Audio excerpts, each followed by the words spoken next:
Bien, muchachos, en la clase anterior hemos estado viendo la vía anabólica. De ella hemos visto la síntesis de aminoácidos no esenciales.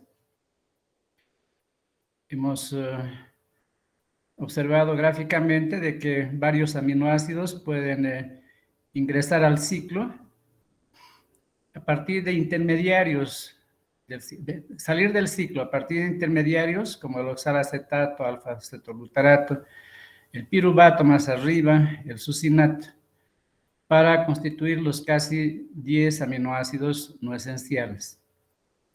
Luego hemos visto la síntesis de ácidos grasos. Hemos visto que esta síntesis se origina fundamentalmente del consumo de glucosa, que es la principal fuente para la síntesis de ácidos grasos. Los aminoácidos también participan, también colaboran, pero en pequeña cantidad. Por eso en las dietas para bajar de peso, lo primero que se prioriza es la disminución de hidratos de carbono y alimentos basados en carne magra y ensaladas, con una pequeña cantidad tal vez de hidratos de carbono.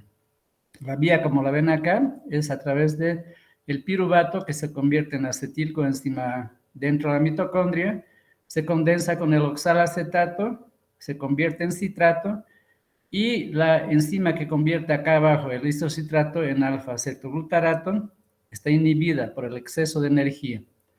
Entonces el citrato se acumula, activa una lanzadera y la lanzadera saca el citrato fuera de la mitocondria y allá se escinde mediante una enzima citratoliasa en otra vuelta, oxalacetato y acetilcoenzima, que es el ladrillo básico para la síntesis de ácidos grasos, que luego van a componer los diversos fosfolípidos que tenemos, incluido el triacilglicerol, que es el más abundante.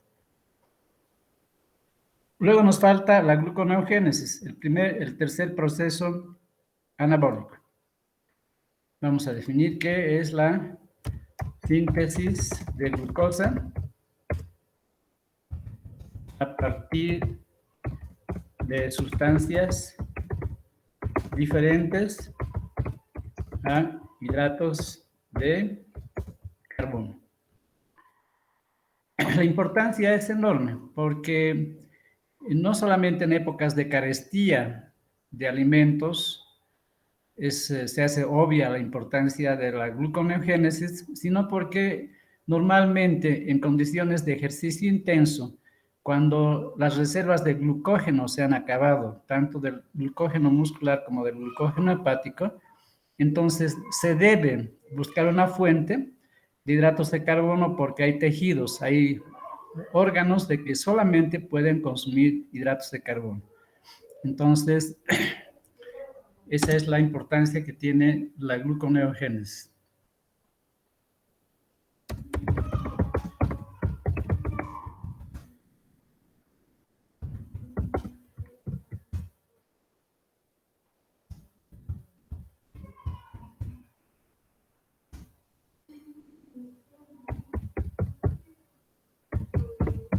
Exclusivamente el cerebro. Ya saben ustedes y han escuchado que la hipoglicemia severa puede producir daño en el cerebro si es que no produce la muerte del individuo. La hipoglicemia en el cerebro es tan grave que los mecanismos para suplir la glicemia en estos casos graves están basados principalmente en la adrenalina, que ya dijimos que es la hormona de la lucha y la huida, pero también de la hipoglicemia severa. Otros órganos que requieren en gran cantidad glucosa, por supuesto, el músculo, el riñón, los eritrocitos. Son tejidos u órganos que requieren permanentemente un elevado nivel de la glicemia.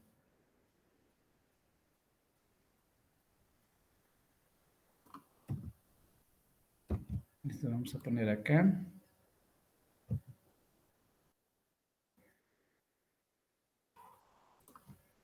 Ya, es la forma correcta. ¿Dónde se produce la gluconeogénesis? En el hígado principalmente. En pequeñas cantidades en el riñón y algún otro tejido, pero el hígado es el principal órgano gluconeogénico. El rol de la glucólisis es que provee insumos importantes como el piruvato, como el lactato a través del piruvato, y provee, como vamos a ver en un momento, vías que permitan el reverso de la glucólisis. El reverso de la glucólisis en forma parcial, porque este proceso tiene 3 barreras energéticas que deben ser remontadas mediante mecanismos alternos. Entonces, la glucólisis provee lactato, especialmente en los eritrocitos. En condiciones de aerobiosis, los eritrocitos siempre producen lactato porque no tienen mitocondria. Y además permite vías para la gluconeogénesis a través del reverso de la glucólisis.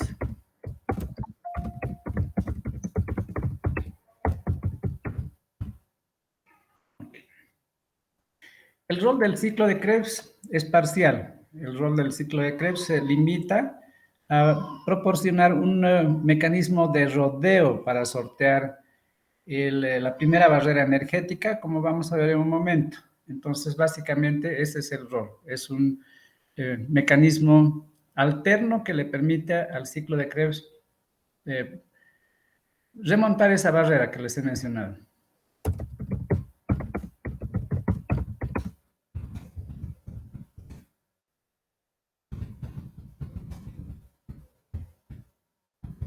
Primera barrera energética para el lactato y para los aminoácidos gluconeogénicos. Las sustancias gluconeogénicas son básicamente 3. Lactato, en ciertas circunstancias el piruvato, pero principalmente el lactato, el glicerol y aminoácidos gluconeogénicos. Entonces, estos 3 compuestos por diversas vías, el lactato mediante la glucólisis, el glicerol a través de la hidrólisis de los triacilgliceroles y algunos aminoácidos a través de procesos normales de desagregación de las proteínas, de degradación de las proteínas que liberan aminoácidos. Vemos acá un esquema de la glucólisis. En este esquema vamos a identificar algunos aspectos. La glucólisis viene en este sentido, desde la glucosa hasta el producto final, el piruvato. En azul, no sé si es posible ver en esta imagen pequeña, tenemos las 3 barreras. La primera barrera está entre el piruvato y el fosfenolpiruvato. La segunda barrera, el número 3, entre la fructosa 1,6-bifosfato y la fructosa 6-fosfato, y la tercera barrera entre la glucosa 6-fosfato y la glucosa. Son estas 3 barreras que hay que remontar, pero también esta imagen nos va a servir para ver que la glucólisis permite ensamblar diferentes vías. Por ejemplo, la hidrólisis de los triglicéridos o triacilgliceroles, cuando se necesita glucosa, cuando hay hipoglicemia, provee glicerol. Y ese glicerol va a ingresar donde señala la letra, acá, a convertirse en la dihidroxiacetona fosfato, Y tanto este compuesto como el gliceraldehído fosfato van a unirse en un proceso reversible para darnos la fructosa 1,6-difosfato, que luego va a ser remontada mediante otro mecanismo. El piruvato se convierte en lactato en condiciones de anaerobiosis, pero también el eritrocito fabrica lactato constantemente por falta de mitocondria en este tipo de célula.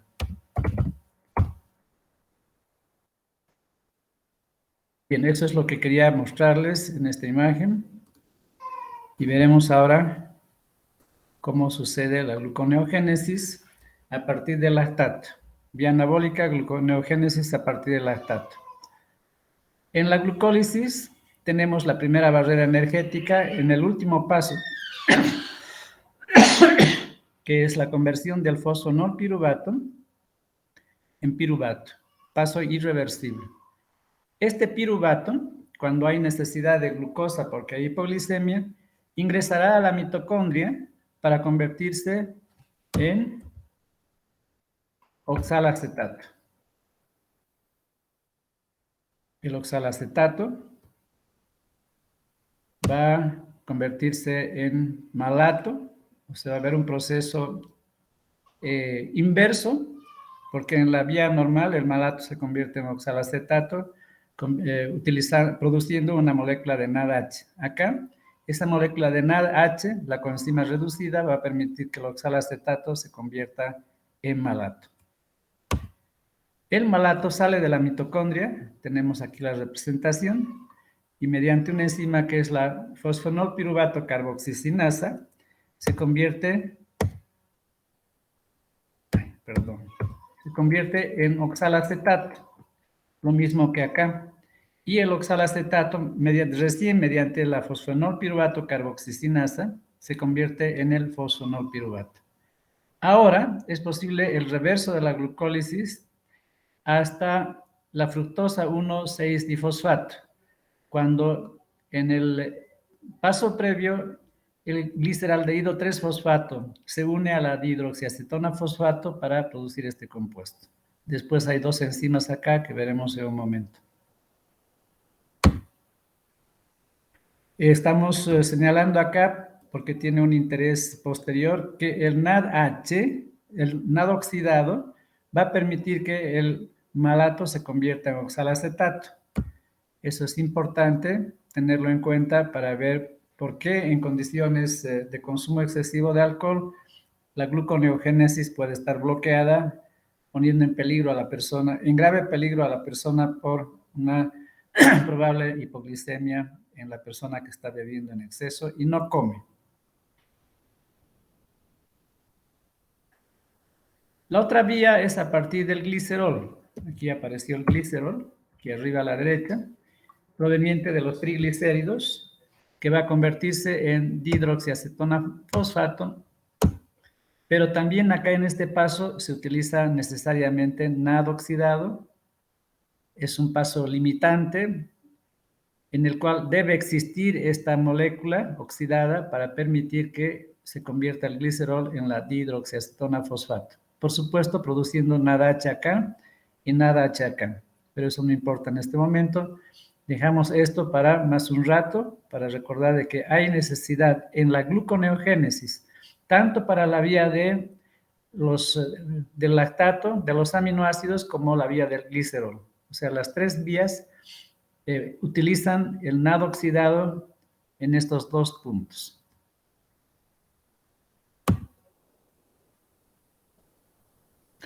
Los aminoácidos, la vía anabólica a partir de los aminoácidos. Tenemos que, sobre la imagen anterior, el conjunto de aminoácidos gluconeogénicos, no todos, pueden convertirse en oxalacetato o en otros aminoácidos. Entonces, va a ocurrir que tanto el oxalacetato va a convertirse en malato, como estos otros aminoácidos por esta zona también van a ir a convertirse en malato. Siguiendo, en el caso del oxalacetato, contra las manecillas del reloj, reduciéndose oxidándose, perdón, y el resto en el sentido de las manecillas del reloj, llegando a malato, y allá el malato entonces aumenta de concentración, una lanzadera saca el malato, fuera de la mitocondria el malato se reduce produciendo NAD reducido y oxalacetato. Y el oxalacetato entonces mediante la enzima que mencioné se convierte en fosfonolpiruvato. Los aminoácidos entonces también utilizan parte del ciclo de Krebs para poder remontar esta primera barrera energética. El resto ya lo hemos visto. El glicerol 3-fosfato y la dihidroxiacetona fosfato se unen en un paso reversible y forman la fructosa 1,6-difosfato.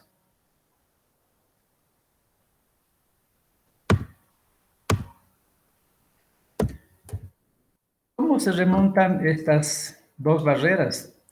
Estas dos barreras se remontan gracias a dos enzimas especiales. Una de ellas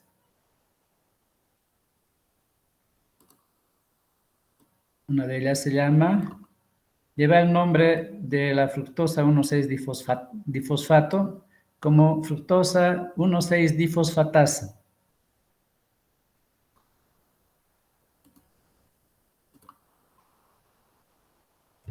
Vamos a anotar simplemente fosfatasa,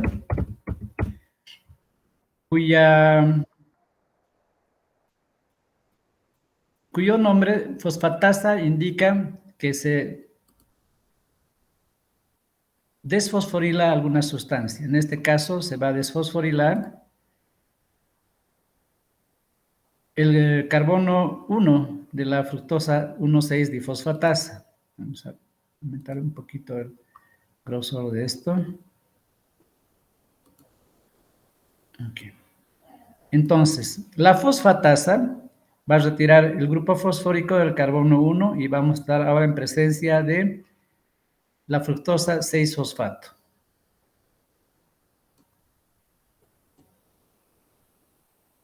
Okay. Y luego esta fructosa 6-fosfato se convierte isoméricamente en glucosa, la fructosa en glucosa 6-fosfato. Y ocurre una nueva acción de una enzima fosfatasa que permite liberar de la glucosa el grupo fosfato del carbono 6.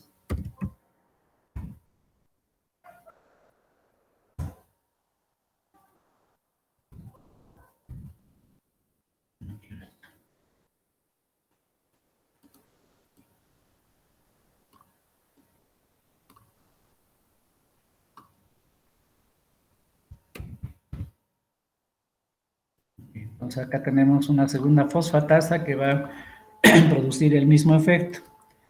Visto de afuera, entonces, vemos que tanto el lactato, que utiliza el ciclo de Krebs, como los aminoácidos, va a permitir remontar la primera barrera energética y luego retroceder la glucólisis hasta la segunda barrera energética y vencer esta barrera a través de una fosfatasa que retira el fósforo del carbono 1, convirtiendo a este compuesto en la fructosa 6-fosfato. Luego el siguiente paso es reversible, se convierte en glucosa 6-fosfato y una nueva fosfatasa, cuyo nombre completo es la glucosa 6-fosfatasa, retira el grupo fosfórico del carbono 6 y se convierte en glucosa lista para ser liberada a la sangre en el hígado y mantener así la glicemia normal. Estos procesos están mediados por dos enzimas de gran importancia que son el glucagón y la adrenalina. El glucagón es la hormona de la hipoglicemia moderada, es la hormona que liberamos cuando hay una dieta ordenada 3 veces al día, a media mañana, a media tarde y en la noche. Entre los alimentos, después de que los hidratos de carbono consumidos en el desayuno o en el almuerzo han sido asimilados desde el intestino y luego de la sangre han sido introducidos a las células para el uso de las mismas. Entonces, para mantener la glicemia cuando está baja cerca de 90 miligramos por decilitro, que es el límite inferior, se produce glucagón a partir de las células alfa del páncreas. En cambio, la adrenalina es la hormona de la hipoglicemia severa, no solamente la hormona de la lucha y la huida, sino de la hipoglicemia severa. Estas dos enzimas, cada cual en su momento, activan lipasas. Activan lipasas para que los triglicéridos, los triacilgliceroles, puedan hidrolizarse y producir, por un lado, 3 ácidos grasos y por otro lado, el glicerol. El glicerol, compuesto de 3 carbonos, va a ir hacia la conversión a glicerol 3-fosfato y luego se convierte en este intermediario del ciclo que hemos visto, de la glucólisis, perdón, que es la dihidroxiacetona fosfato, que conjuntamente con el gliceraldehído 3-fosfato formarán la fructosa 1,6-difosfato. Aquí, para hacernos recuerdo, este paso utiliza NAD oxidado y produce NADH. La fructosa 1,6-difosfato, producto de estos dos compuestos acá, va a remontarse por las enzimas que hemos señalado. Acá vamos a escribir la fructosa fosfatasa o fructosa 1,6-difosfatasa. Y lo mismo ocurre en este último paso, como lo hemos explicado hace un momento, entre la glucosa 6-fosfato y la glucosa.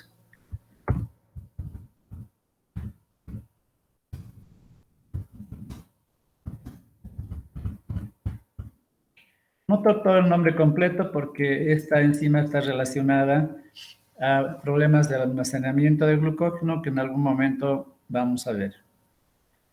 Explicando nuevamente, cuando hay necesidades de glucosa, cuando hay hipoglicemia moderada o hipoglicemia severa, ambos compuestos van a activar lipasas que van a producir la hidrólisis de los triacilgliceroles, que van a, por un lado, liberar 3 ácidos grasos y por otro lado, liberarán glicerol.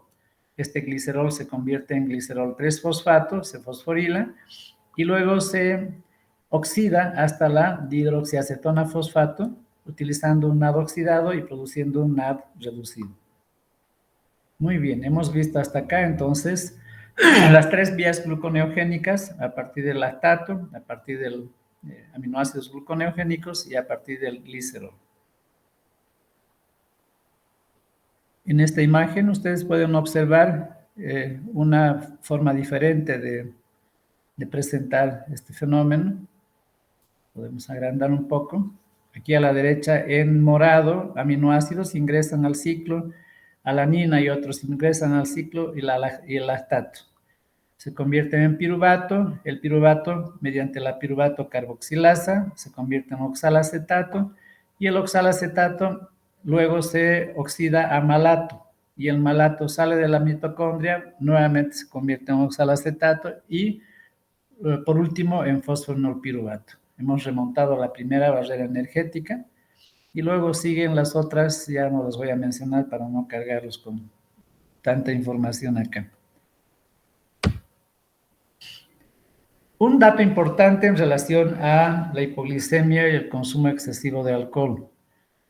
El consumo en una sola vez, no estamos hablando de alcohólicos que beben a lo largo del tiempo alcohol, sino una persona que sea alcohólica o no sea alcohólica y consume grandes cantidades de alcohol de una vez y que no ha comido por lo menos en 18 horas, lo que quiere decir que ya no tiene reservas del glucógeno hepático, más de 18 horas es muy difícil, y no ha comido nada en las últimas 12 a 24 horas, o sea, no tiene ya más hidratos de carbono en la sangre y ya no tiene reservas de glucógeno.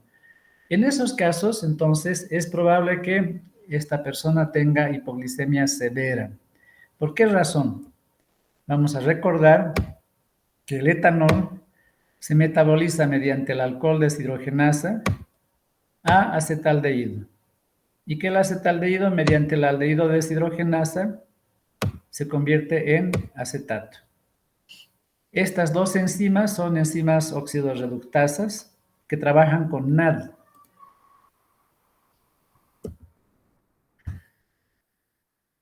Trabajan con NAD oxidado.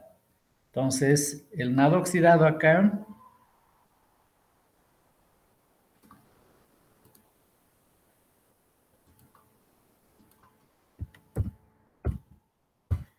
va a producir NADH.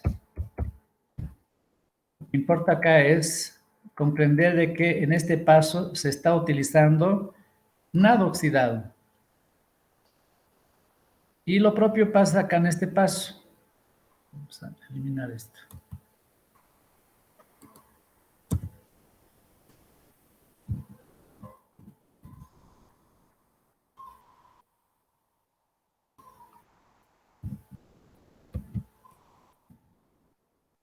Lo mismo pasa en este paso.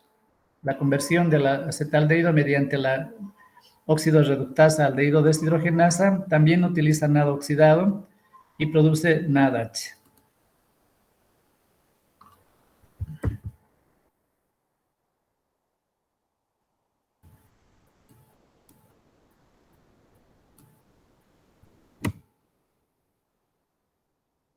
Okay. Entonces, lo que pasa es de que el NAD oxidado es imprescindible en un paso de la glucólisis, en el paso entre el gliceraldehído 3-fosfato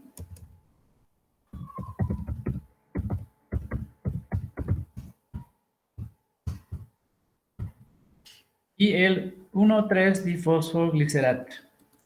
Ahí se requiere NAD oxidado. Recuerden ustedes, pero vamos a ver una imagen más adelante.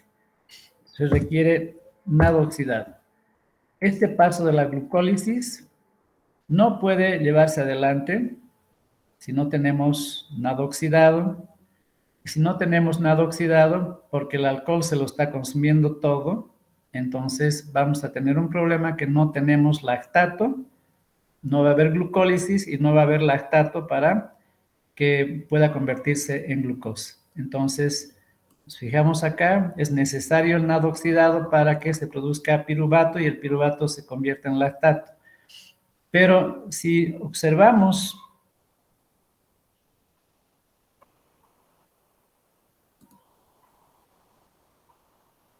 que la gluconeogénesis necesita en este paso acá NAD oxidado y no hay porque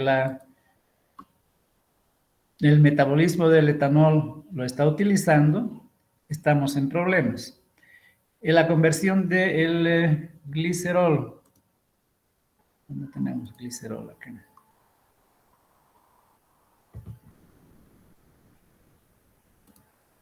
Aquí está. La conversión de glicerol a glicerol 3-fosfato. El glicerol 3-fosfato necesita también NAD oxidado.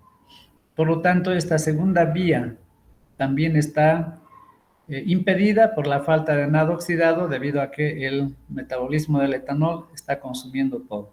Las tres vías. La vía del glicerol necesita en este paso NAD oxidado. La vía de los aminoácidos también necesita NAD oxidado en este paso. Y la vía de los del lactato también necesita NAD oxidado. Por lo tanto, no va a haber gluconeogénesis. Y si la persona no tiene reservas de glucógeno hepático, porque han pasado muchas horas, y si la persona no ha consumido hidratos de carbono, la persona va a entrar en una hipoglicemia severa y puede morir, sino quedarse con lesiones cerebrales graves. Volvemos nuevamente a las hormonas. El glucagón es una hormona que produce varios efectos. Uno de ellos es la glucogenólisis.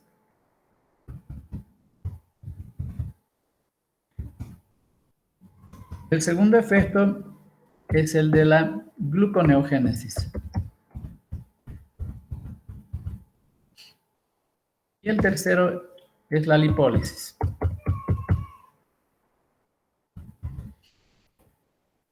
La glucogenólisis para la liberación de glucógeno desde el hígado, efecto solamente a nivel del hígado, la gluconeogénesis en el hígado y la lipólisis en todos los tejidos.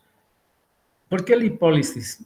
Porque los triglicéridos, al hidrolizarse, al producirse la lipólisis, van a liberar glicerol, que es la tercera sustancia gluconeogénica. La adrenalina también va a producir glucogenólisis.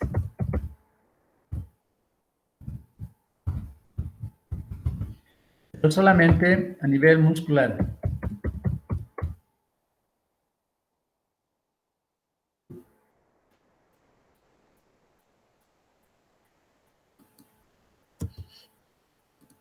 Va también a estimular la gluconeogénesis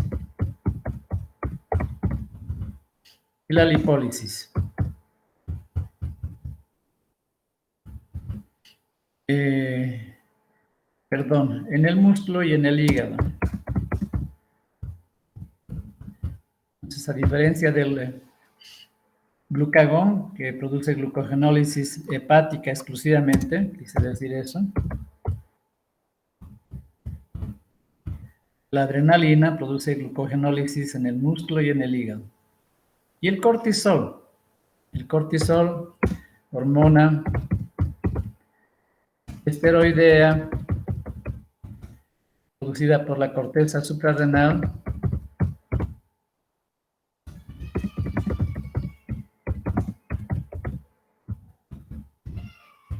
también tiene similares efectos cuando nos referimos a la bioenergética. También va a producir glucogenólisis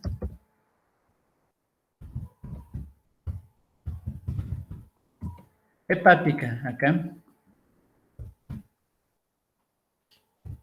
Va a estimular la gluconeogénesis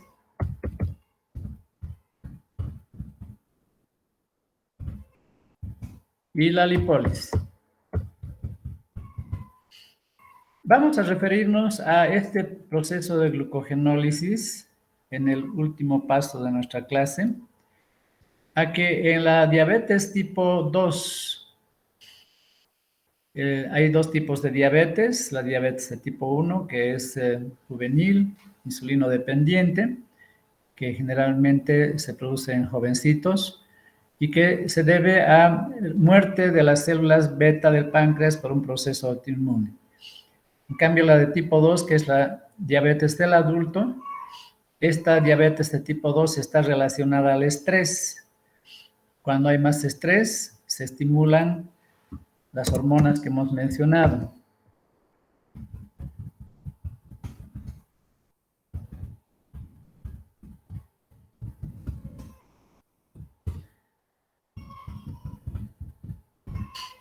El estrés estimula la producción, de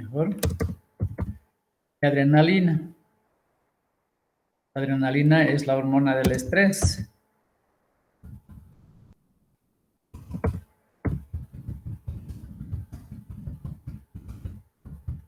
El estrés agudo de la hipoglicemia severa. Y cortisol. Cortisol también se produce, pero en el estrés crónico.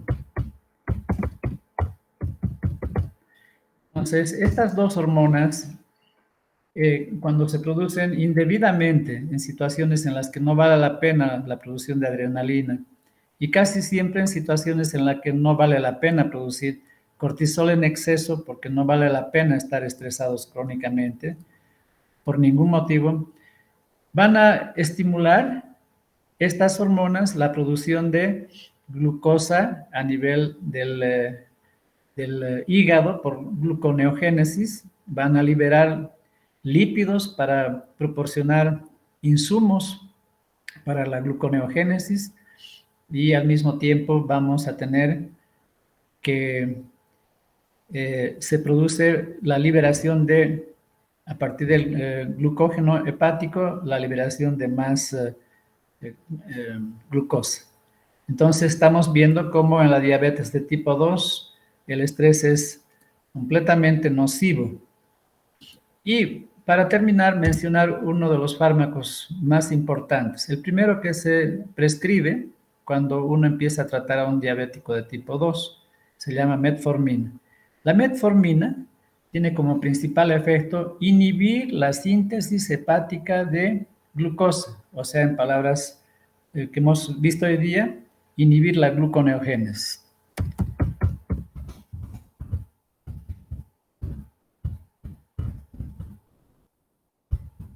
Es el principal efecto. Tiene otros efectos como el impedir una adecuada absorción de glucosa en el intestino y aumentar la captación de glucosa por las células. Pero la metformina está relacionada a lo que acabamos de ver porque inhibe la gluconeogénesis. Por eso es un buen fármaco y es el fármaco de elección en diabéticos tipo 2.